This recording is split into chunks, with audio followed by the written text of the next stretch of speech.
संजना बेटा, एक बार फिर सोच लो। तुम्हारी ज़िंदगी और मौत का सवाल है और विजय कभी नहीं चाहेगा कि तुमको कुछ हो। वो तुमसे बहुत प्यार करता है। आज संजना डॉक्टर अग्रवाल के क्लिनिक पर आई थी। डॉक्टर अग्रवाल संजना के पापा के मित्र थे। संजना शादी के 1 साल बाद माँ बनने वाली थी, पर अपनी बीमारी और कमजोरी के कारण उसको प्रेगनेंसी में हाई रिस्क था। डॉक्टर अग्रवाल उसको समझा रहे थे कि डिलीवरी के समय तुम्हें या बच्चे में से सिर्फ एक को ही बचाया जा सकता है। लेकिन संजना ने कहा, कोई बात नहीं अंकल, आप मेरे बच्चे को बचा लीजिएगा। उसी के रूप में मैं विजय के पास मौजूद रहूँगी। आपको मेरी कसम है डॉक्टर अंकल, आप विजय से इस बारे में कुछ भी नहीं कहोगे। डॉक्टर अग्रवाल चाहकर भी कुछ नहीं बोल सके और हाँ में सर हिला दिया।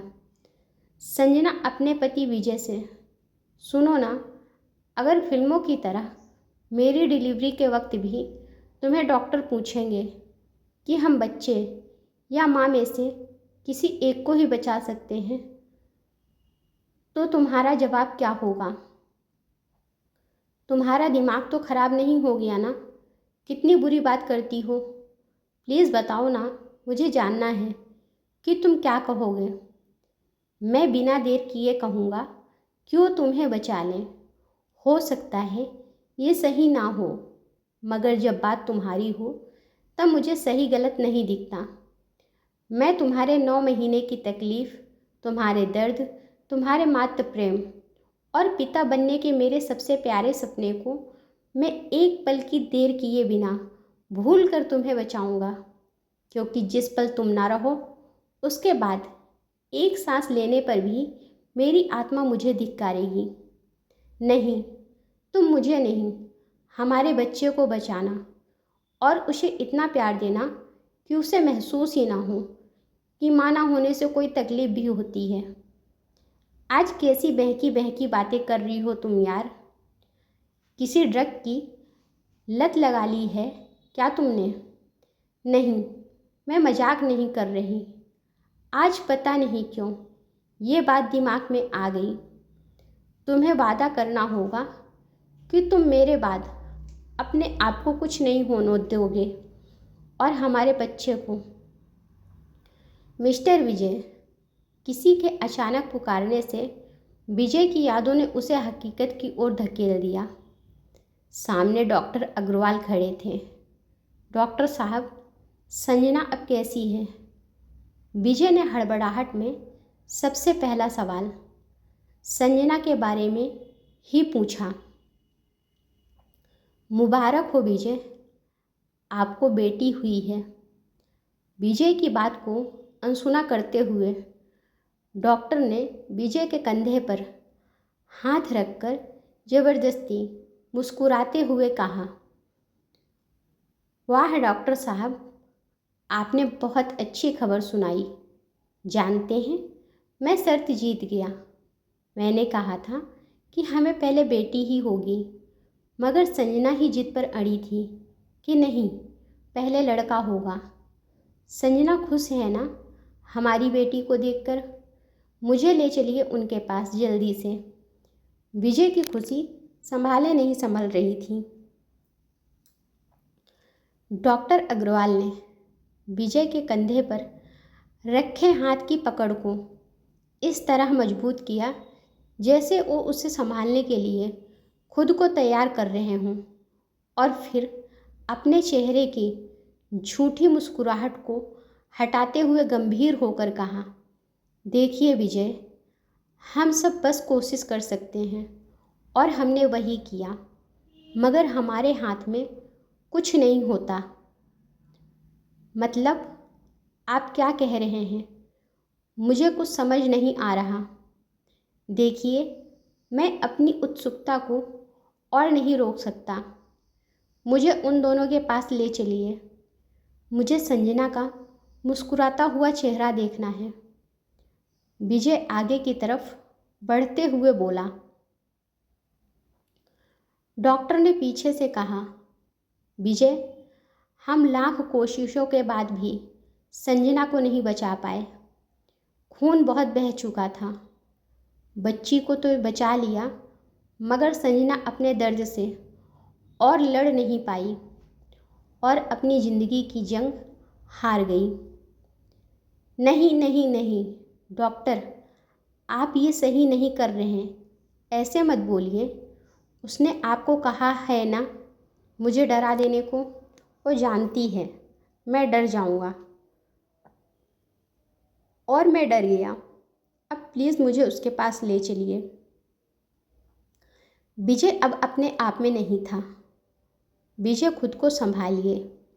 आइए आपको आपकी बेटी से मिलवा दूं। डॉक्टर अग्रवाल विजय की हालत को अच्छे से समझ रहे थे।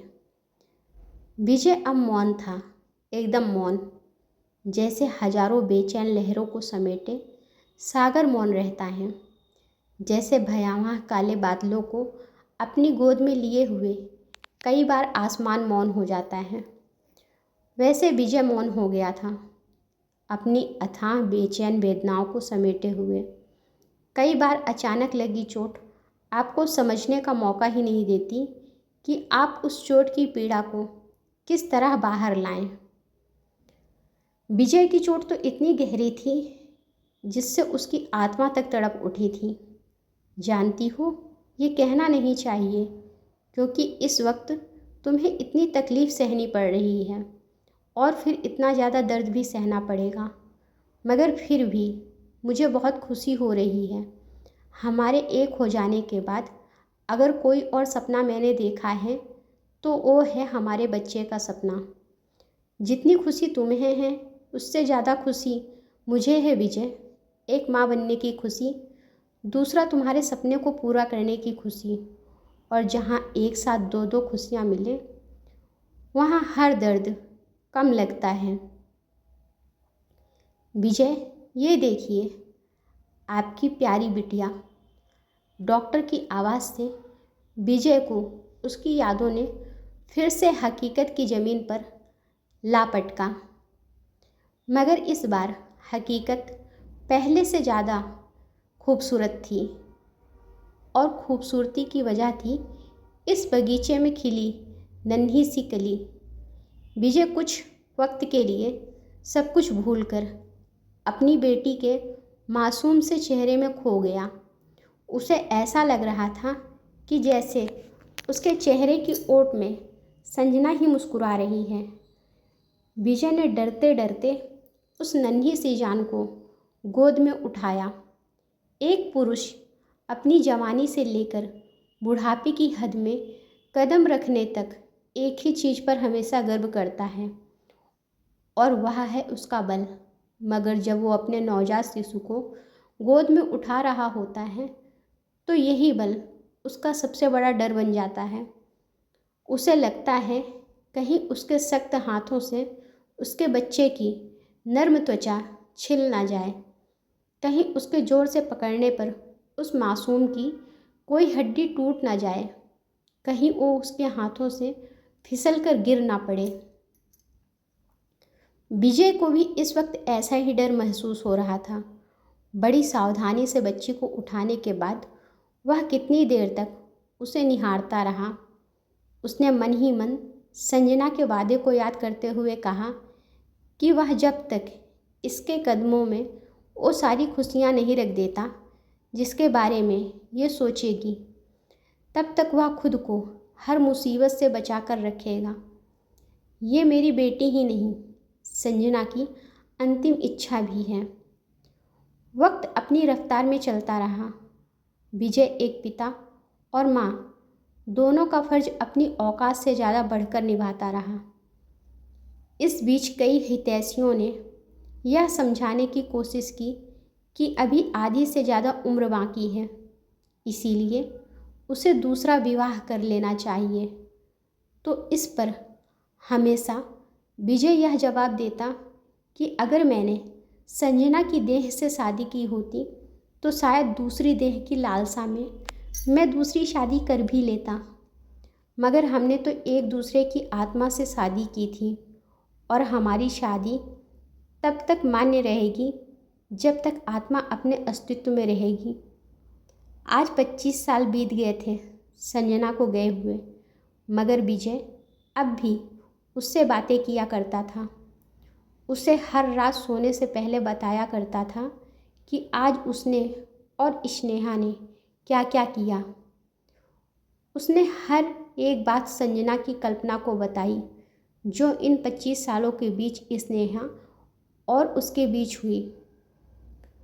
उसने जब पहली बार पापा कहा, वो जब पहली बार हंसी, उसने जब अपना पहला कदम उठाया, वो जब पहली बार चलने की कोशिश करते हुए गिरी, वो जब पहले दिन स्कूल गई, उसने जब पहली बार संजना के बारे में पूछा, उसने जब जब क्लास में टॉप किया, उसके कॉलेज का पहला दिन, उसकी MBA कंप्लीट होना, उसका आकाश से प्यार हो जाना और पहली बार डरते डरते उसके बारे में बताना, यह सब उसने संजना से बताया था। इन सब के बीच वह हमेशा माँ और पिता के रूप में बेहतर रहा, मगर तब वह बहुत बुरी तरह उलझ गया था जब एक दिन स्नेहा स्कूल से रोते रोते घर आई और बार बार पूछने पर भी उसे कुछ नहीं बता पाई थी। और फिर कुछ देर बाद डरते डरते बोली थी कि पापा, मैं मरने वाली हूँ, मुझे बीमारी हो गई है, मुझे आज ब्लड आया है। आगे की कहानी जानने के लिए देखिए अगला भाग।